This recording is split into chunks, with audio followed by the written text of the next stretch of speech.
जय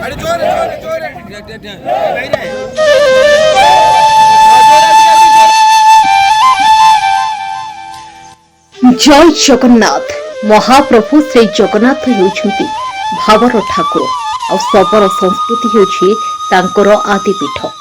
वर्तमान कालिया शांत स्नान पूर्णिमा परी ज्वरे प्रकंपित होई अणसार गृहरे गुप्त चिकित्सा अछंती।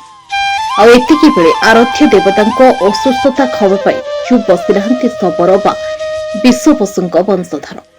महाप्रभुंक सुस्थता एवं गुप्त सेवा पाई सुदूर पहाड़िया अंचलरू चेरमूली और वनजात सामग्री धरी श्रीक्षेत्र में पहुंची हजार ऊर्ध्व शबर भाई भौणी। इतिहास रे प्रथम थर पर शबर समाज कल्याण समिति आनुकूल्य आयोजित होछि श्री जगन्नाथ अवसर सेवा और समर्पण यात्रा।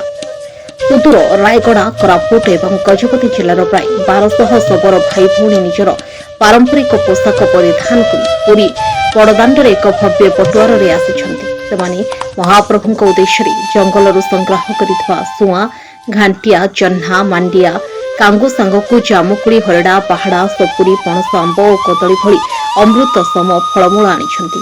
एहासह महाप्रभुंक गुप्त औषधीय सेवा पाई शुद्ध महू सोरिष राशि तेल झुणा और चंदन काठ मध्य समर्पण करिछंती।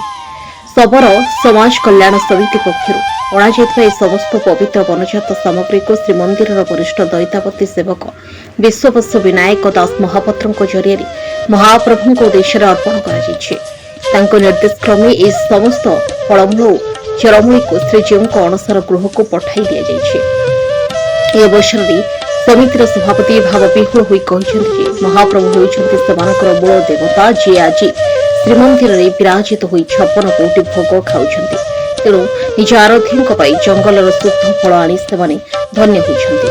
चलित वर्ष प्रथम कर सेवा यात्रा आरंभ होता बेले यह प्रतिवर्ष जारी रही से प्रकाश कर भक्ति समर्पण एवं पारंपरिक विश्वास अपूर्व महासंगम श्री जगन्नाथ संस्कृतिर महानता को सारा विश्व दरबार आहरी महिमा मंडित करिछे। तेबे शबर संप्रदायर महाप्रभु प्रति अतुट भक्ति भाव उपरे आपणक मतामत कौन कमेंट बॉक्स रे जय जगन्नाथ लिखि निश्चय जनातु। जगन्नाथ संस्कृति अलौकिक खबर को समस्त श्रोताओं सह शेयर करंतु। भगवान को बार नहीं गए को समाज रो सबर समाज प्राय 1200 लोग आछे। कोन मन भीतर भावना नहीं आछथि? बहुत भावना नहीं आछथि सर। भगवान को ज्वर आछथि तांको पई मेडिसिन फल पाचिला सब नहीं आछथि सर। जल्दी सुस्थ हो जांतु। Bureau report Sabuj news.